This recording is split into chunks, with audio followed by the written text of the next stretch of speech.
Okay friends, நம்ம என்ன வீடியோவில் பார்க்க போகிறோம் அப்படின்னா லாகின் லாக் அவுட் அதை பற்றி நம்ம பார்க்க போகிறோம். இந்த லாகின் லாக் அவுட் எப்படி ஒர்க் ஆகுது அப்படின்னு சொல்லி பார்த்தீங்கன்னா, ஒரு எம்ப்ளாயோ இல்லை எஃப்டியோ யாரோ வந்து லாகின் பண்ணிட்டா லேட்டாக லாகின் பண்ணிட்டாங்க அப்படின்னா அது வந்து இந்த லேட் லாகில் போயிட்டு என்ன டேட்டு, என்ன எம்ப்ளாய் ஐடி, என்ன ஷிஃப்ட்டு, என்ன லாகின் டைம், என்ன ரீசன், அப்புறம் இது break start break in break start break in. இது வந்து first break, bio break update ஆகும். அப்புறம் இந்த பிரேக் பண்ணிங்கன்னா இந்த பிரேக் வந்து ஸ்டார்ட் ஆகும். கடைசியாக அப்டேட் டேட்டா பேஸ் கொடுத்தீங்கன்னா இந்த டேட்டா பேஸ் வந்து சேவ் ஆகிடும். இது எப்படி ஒரு டெமோ பார்த்துக்கலாம். ஃபஸ்ட்டு ஒரு லாகின் போடுறேன். லாகின் போட்டிங்கன்னா you are be late for your login, please for the reason.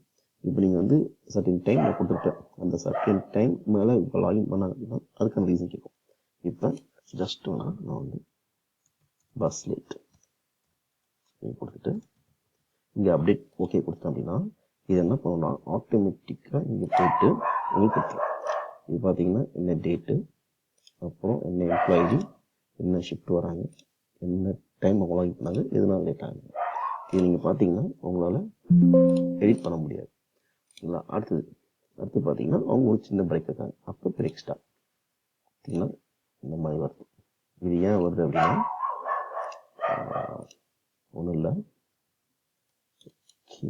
Check பண்ணிப்போம்.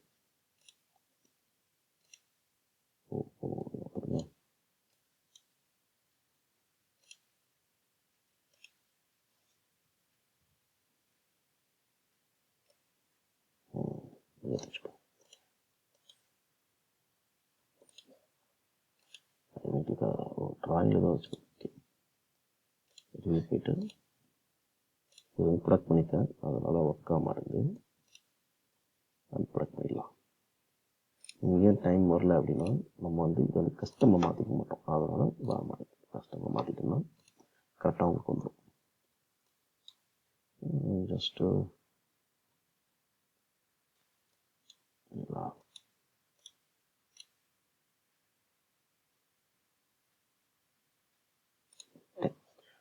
AM ஆகுது. அடுத்து இப்போ பார்த்தீங்கன்னா எனக்கு வந்து பிரேக் எண்ட் ஆகுது அப்படின்னா எவ்வளோ நிமிஷத்துக்கு எண்ட் ஆயிடுச்சு. ஒன்றும் இல்லை, ஜஸ்ட்டு டேட் அப்டேட் பண்ணோம். இது ஃபார்வர்ட் மாறிட்டு அது மட்டும் வர ஃபார்மட் மாற்றிட்டோம்னா கரெக்டாக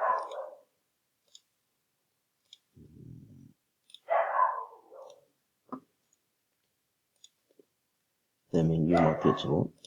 ஜென்ரல் இருக்க அவ்வளோ மாற மாட்டேங்குது. நம்ம டைமுக்கு மாற்றிக்கலாம். டைம் அடுத்தது இங்கே வந்து இப்போ வந்து ரிவ்யூவில் போய் இந்த இங்கே எடிட் பண்ணுற மாதிரி ஆப்ஷன் வச்சுருக்காங்க. இப்போ பார்த்தீங்கன்னா அடுத்து வந்து எனக்கு பிரேக், அடுத்த பிரேக் வேணும். இந்த பிரேக் ஸ்டார்ட் ஆகணும். கிளிக் பண்ணிங்கன்னா இந்த பிரேக்கிங் அப்டேட் ஆகிடும். இப்போ பார்த்தீங்கன்னா லாக் போட்டுச்சு. அடுத்து என்ன பார்த்தீங்கன்னா பிரேக் எண்ட். இந்த பிரேக் எண்ட் பார்த்தீங்கன்னா இந்த பிரேக் எண்ட். இப்போது நீங்கள் எவ்வளோ நேரம் இங்கே ஒர்க் பண்ணீங்க, எவ்வளோ லாக் அவுட் டைம் அப்படி பண்ணுறதுக்கு இப்போ கடைசியாக நீங்கள் வந்து லாக் அவுட் கொடுத்துடலாம். லாக் கொடுத்தீங்கன்னா வந்து எந்த டைம் லாகின் பண்ணீங்க, எவ்வளோ பிரேக் எடுத்தீங்க, செகண்ட் பிரேக் எப்போ எடுத்தீங்க, அவங்க எம்ப்ளாயி ஐடி, அவங்க பேர், என்ன ஷிஃப்ட் வந்தாங்க, இப்போ எவ்வளோ நேரம் ஒர்க் பண்ணாங்க, இது எல்லாமே வந்துடும். இப்போ இது எனக்கு வந்து ஒரு ஷீட்டில் வேணும், ஒரு இந்த டேட்டா பேஸ் ஷீட்டில் வேணும்னா அப்படி டேட்டா பேஸ் இது கொடுத்தீங்க அப்படின்னா data copy to database and cell care successful இப்படி வந்துடுச்சு. இது பார்த்தீங்கன்னா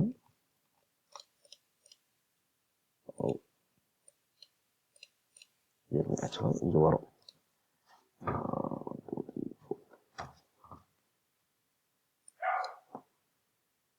லிங்க் போட்டிருக்கேன், அதெல்லாம் வரல.